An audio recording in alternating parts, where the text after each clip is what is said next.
Is there a question? Yeah. I feel like running dangerous. Yeah. Completely, no respect. The president yesterday announced some new economic proposals and took the position of not increasing taxes on those over 250,000. Please convince me why the affluent should not pay a higher income tax. Well, there are two reasons. The federal argument is different from the state argument. Since I'm running for governor, let me not talk about what President Obama's going to do, but let me tell you why you shouldn't do that in a state like Connecticut, which is a little different from the federal government, because the mobility of high-income people federally is different. But in Connecticut, we have a serious problem. If you start closing the differential between our tax rate here and our regional neighbors, the high-income people will simply relocate. We've seen that. Many of the highest income people in this state, for better or for worse, don't have to live in Connecticut. Many of them have alternative places where they can claim a tax nexus. Our tax policies have already driven a lot of people out of this state. So if you recall the Laffer curve from the 80s and the Reagan administration, it actually is true in Connecticut, and you can prove it, that beyond a certain point, if you keep raising income taxes, for example, it's actually negative revenue. You actually lose more revenue than you gain. And I think we're at that point. So raising taxes doesn't always have the, if you take merely a static look at it, it doesn't always have the same long-term effect that you think it's going to have. That second reason not to raise taxes is it's hard on the economy. We know that the federal government is trying to stimulate the economy by spending money. When you raise taxes, you take money out of the economy. So I think it's bad fiscal policy, and I think it's faulty logic in Connecticut that raising income taxes, for example, is going to generate much revenue. Ultimately, anybody who says they're going to close the budget deficit in Connecticut with taxes is talking about major tax hikes on middle-class families. If they talk about raising the sales tax, that is not a progressive tax. It's a regressive tax. It falls more heavily on middle-class families than it does more well-to-do families. So the legislature's been talking about, and my opponent's been talking about raising the sales tax. That would be very foolish.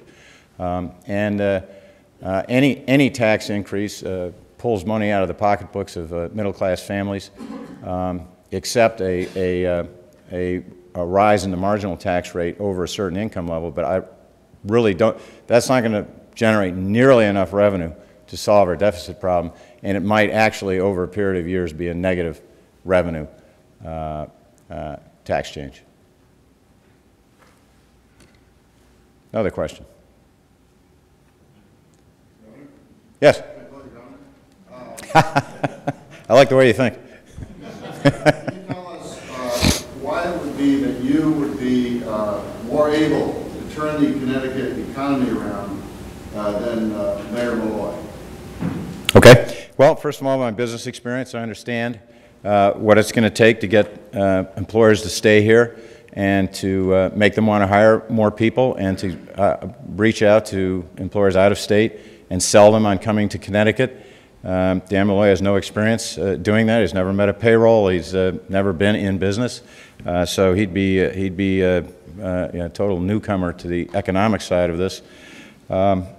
I think on the policies related to employers and employer-driven or government-driven costs for employers, for example, Dan has been very close to the unions in order to win a primary election. We understand that we've heard there's been some bargain cut. I'm not quite sure what it is, but it's probably not good long-term for job growth in Connecticut. And I've made the commitment to solve the budget deficit without raising taxes, and I think that that really appeals to people, and they understand I think, and believe me, because I've been very specific about it, Dan Malloy has not. I'm still waiting to see Dan's plan and still waiting to see whose taxes he's going to raise and by how much. I hope, at least in the debates we have ahead, that maybe he'll tell us today. But Dan really needs to talk more about the specifics of how he's going to solve the budget deficit. He said he's going to do it by raising taxes. We need to know which taxes and on whom they are going to fall and how much it's going to be for people to make a decision about whether or not that's good policy and a policy they want to support. So I think the decision is going to be very clear. I think he's also going to need to talk about his record in Stamford. Again, it's a tax, borrow, and spend. I think these are failed policies that we realize have not worked for our state. They haven't worked well for Stamford. What's he going to do differently than what he did here? And how's he going to achieve a different result for our state from what he's achieved in Stamford?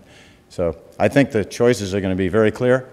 I think I'm the man for the job, and I think we've got 8 weeks from yesterday before the election. I'm looking forward to participating in that dialogue, making sure that the voters understand the differences between us, because it's a very clear choice. All right, I'll take one more, and then I'm going to go. Sir.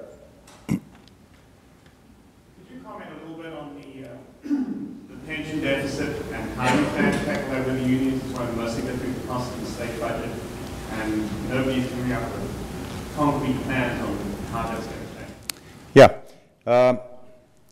Actually, if you include the liability for the teachers' pension fund, the liability for pensions is about $15 billion. It's a large number, but it's not nearly as large as the liability for retirees' medical benefits, which is $27 billion.